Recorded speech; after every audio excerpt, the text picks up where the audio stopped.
घर का देवता। आज की एक भावनापूर्ण पारिवारिक कहानी। पिताजी, आपका एक बैग मैंने तैयार कर दिया है और दूसरा खाना खाने के बाद लगा दूंगी। कुछ और रखना हो तो याद दिला देना। सिया ने अपने ससुर को खाना परोसते हुए कहा। हाँ बेटा, कोई जल्दी नहीं है, आराम से कल सुबह कर देना। आज तो तुम थक भी गई होगी, तुम सो जाना। जौहर खाना शुरू करते हुए अपनी पुत्रवधू सिया से बोले। जौहर 3 साल पहले ही विद्युत विभाग से रिटायर हुए थे। रिटायरमेंट के बाद से ही हर साल अपनी पत्नी के साथ गर्मी के कुछ महीने हरिद्वार में बिताकर आते थे। वहाँ एक छोटा सा मकान खरीद लिया था, अतः ठहरने की कोई समस्या नहीं थी। जब वह हरिद्वार में रहते तो प्रतिदिन दोनों पति पत्नी आधा किलोमीटर पैदल चलते, घाट पर पहुंचकर गंगा स्नान करते और मंदिर में दर्शन कर पैदल ही घर लौट जाते। शाम को कभी कहीं भजन कीर्तन में तो कभी किसी मंदिर की आरती में शामिल हो जाते। जीवन का शेष भाग ईश्वर की उपासना और गंगा मैया के चरणों में समर्पित कर दिया था। जब अपने शहर में रहते तो प्रतिदिन दोनों पति पत्नी पार्क में टहलने निकल जाते और फिर मंदिर दर्शन कर लौटते। शाम को जौहर जी के 2-4 मित्र इकट्ठे हो जाते तो धर्म और दर्शन की चर्चा होने लगती। बेटा आकाश भी विद्युत विभाग में काम करता था और बहू सिया एक नौकरानी के साथ घर के काम संभाल रही थी। पैसे की कभी कोई कमी नहीं रही, सब कुछ ठीक से चल रहा था। अगले दिन सुबह 10 बजे जौहर जी को हरिद्वार निकलना था, इसलिए वह खाना खाने के बाद जल्दी ही सोने चले गए। पत्नी भी अपना छोटा मोटा जरूरी सामान इकट्ठा कर दूसरे बैग में जमाने लगी। सिया, सिया बेटा, देखो मेरा नया वाला चश्मा नहीं मिल रहा है। सास ने सिया को आवाज दी। सिया अपने कमरे में किसी से फोन पर बात कर रही थी। आकाश खाना खाकर टहलने निकल गया था। 2-3 बार आवाज लगाने के बाद सिया की सास उसके कमरे की ओर गई। उसका गला भरा हुआ था। फोन सिया के पीहर में रहने वाली पड़ोस की लड़की का था। मैं क्या करूं उमा, मैं अपने पास ससुराल में दादी को रख नहीं सकती। सिया फोन पर उमा से अपनी परेशानी साझा कर रही थी। मेरे सास ससुर को पता नहीं कैसा लगेगा। उधर दादी की दयनीय दशा सुनकर मेरा दिल रोने लगता है। मैं क्या करूं? कुछ भी समझ में नहीं आता। सिया की आंखों से आंसू झर रहे थे। सिया की माँ सिया के बचपन में ही गुजर गई थी। अब घर में केवल सिया की दादी और पिता ही थे। सिया और सिया से बड़े 2 भाई अनुज और कमल के पालन पोषण की जिम्मेदारी दादी पर आ पड़ी। अपनी धार्मिक विचारधारा पर चलने वाली दादी का रुझान अब बिन माँ के बच्चों की ओर बढ़ गया। बड़े लाड़ प्यार से तीनों की परवरिश की। सिया चूंकि सबसे छोटी थी, अतः दादी उसे अपने पास ही सुलाती थी। सिया नाम भी दादी का दिया हुआ था। जैसे जैसे सब बड़े हो रहे थे, दादी उतना ही कमजोर हो रही थी। अनुज और कमल की शादी हो गई। अब सिया के लिए वर की तलाश शुरू कर दी गई।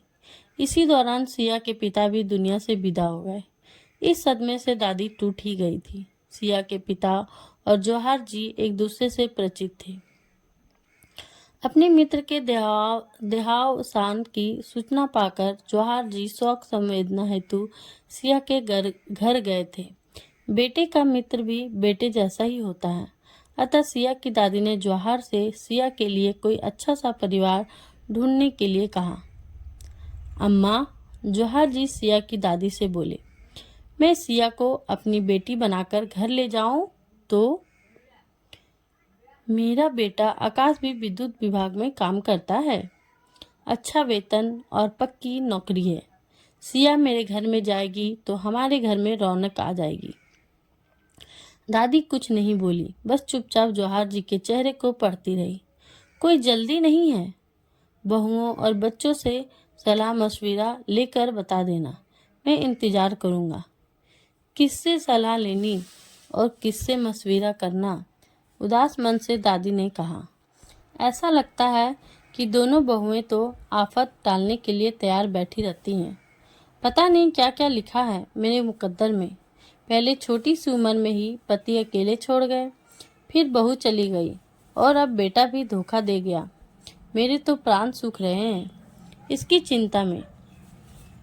फिर भी पूछना तो पड़ेगा ही। हाँ अम्मा ठीक है, मैं फिर जल्दी ही आऊँगा। जौहर वापस अपने घर आ गए।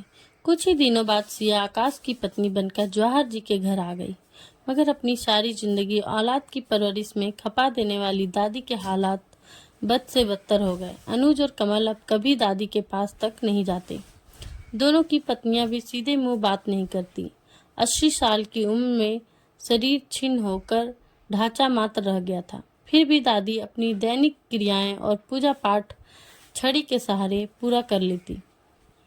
दादी की चारपाई घर के बाहर बरामदे में पहुंचा दी गई थी, जहां पंखा गर्मी के दिनों में हवा कम लपेटे ज़्यादा फेंकता था। सुबह शाम देर सवेर कोई बहू खाना दे जाती और बस फिर कोई उनके हाल चाल जानने पास नहीं आता। अपमान और उपेक्षा की शिकार दादी ने अपने मन की बात कभी किसी को नहीं बताई। सिया की एक बार दादी को लेकर खूब बहस हुई थी अपनी भाभियों से। हाँ, हमें तो जैसे परवाह ही नहीं है। अब तुम आई हो ही तैसी बनकर।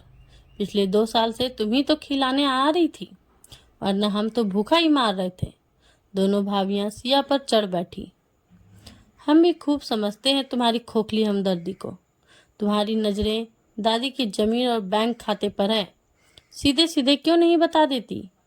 अगर सच में दादी की चिंता है तो ले क्यों नहीं जाती अपने साथ?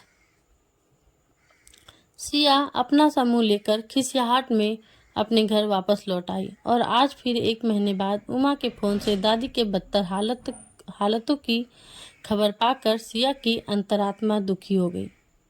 सास की आवाज़ सुनकर सिया ने अपने आंसू पोंछे और चश्मा ढूंढकर दे दिया। चेहरे पर उदासी के हाव भाव साफ झलक रहे थे। अगले दिन सुबह हरिद्वार जाने के लिए जौहर जी ने अपनी गाड़ी बाहर निकाली और सिया के सिर पर हाथ फिराते हुए बोले, चिंता मत करना, हम जल्द ही वापस लौट आएंगे। माता पिता को विदा कर आकाश अपने ऑफिस चला गया और सिया अपने घर के काम निपटाने लग गई। शाम को घर के बाहर गाड़ी का जाना पहचाना सा हॉर्न सुनकर सिया चकित सी हो गई। अपनी गाड़ी जैसी आवाज़ थी। चेहरे पर फैल आई लटों को पीछे की ओर पलटती हुई सिया ने बाहर आकर देखा तो चौंक गई। जौहर जी ही थे जो गेट खुलने का इंतजार कर रहे थे। पिताजी आप वापस? आप तो हरिद्वार? हाँ बेटा, हम दोनों ही वापस आ गए। अब हरिद्वार जाने की जरूरत नहीं। हरिद्वार, ऋषिकेश, काशी, मथुरा, वृंदावन सारे तीर्थ स्थल तुम्हारे घर ले आया हूँ हमेशा के लिए। जौहर जी ने गाड़ी का पिछला दरवाजा खोलकर अंदर की ओर इशारा कर दिया। सासू माँ के साथ दादी बैठी हुई थी। देखते ही सिया की रुलाई फूट पड़ी। दौड़कर दादी को अपने अंक में भींच लिया। अपने बुजुर्गों को दुखी और दयनीय हालात में छोड़कर हम तीर्थ यात्रा पर जाएं? तो सास ने सिया को ढाढ़स बंधाते हुए कहा, तो कैसी तीर्थ यात्रा और कैसा पुण्य धर्म और कैसा गंगा स्नान?